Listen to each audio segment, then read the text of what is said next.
छत्रपती संभाजीनगर इथे नेमकं चाललंय तरी काय? कायद्याचा धाक संपलाय का की गुंडांना मोकळं रान मिळालंय? दिवसाढवळ्या पोलिसांसमोर दोन हिंदू भावांवर तलवार, चाकू, कोयत्यानं जीवघेणा हल्ला. होय, तुम्ही बरोबर ऐकताय. पोलिसांच्या उपस्थितीतच हा नंगानाच घडला. हल्लेखोर इतके बिनधास्त की आधी परिसरातील लाईट्स बंद करण्यात आलेत आणि मग अंधारात नियोजनबद्ध हल्ला करण्यात आला. हे फक्त गुंडागिरी नाही, हा कायद्यालाच उघड आव्हान आहे. सर्वात धक्कादायक म्हणजे या आरोपींविरोधात आधीच तक्रार होत्या, मग कारवाई का झाली नाही? कोण देतंय त्यांना संरक्षण? आज प्रश्न फक्त दोन भावांचा नाही, प्रश्न आहे तो सामान्य नागरिकांच्या सुरक्षेचा. आणि आता वेळ आली आहे कडक कारवाईची. या गुंडांवर मकोका लावा, नशेखोरीचा नायनाट करा आणि छत्रपती संभाजीनगर पुन्हा सुरक्षित करा. नाहीतर उद्या बळी कोणाचा असेल सांगता येणार नाही. आज तुमच्या भावावरचा हमला झाला, नेमका किती जणांनी हमला केला? 15 ते 16 लोक होते. त्यांच्याकडे चाकू, तलवारी, रॉड, रिव्हॉल्वर कट्टा होता. तिथे पोलीस होते.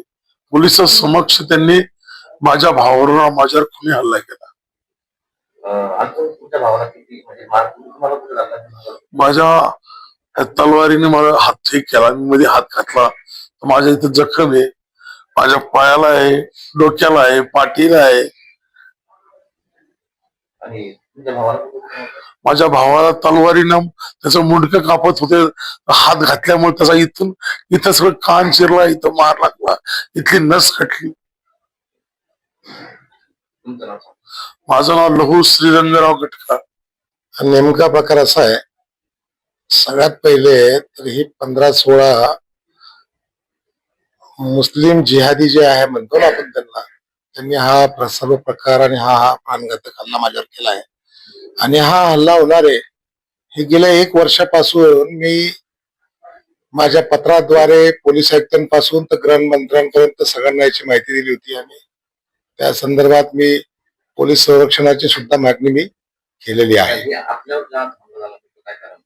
याचं कारण एक असं आहे की छत्रपती संभाजीनगर शहर आणि जिल्ह्यामध्ये मोठ्या प्रमाणावर एक गोष्ट तुम्ही लक्षात घ्या की ज्या बटन गोळ्या, ड्रग पेडलर, राशनचा काळा बाजार ही करणारी ही जी मंडळी आहे, याच्यामध्ये तुम्हाला एकही हिंदू माणूस सापडणार नाही.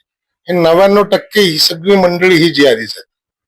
आणि ह्या लोकांनी अशा तरुण पोरांना वाया घालवलंय की तुम्ही विषय सुद्धा करू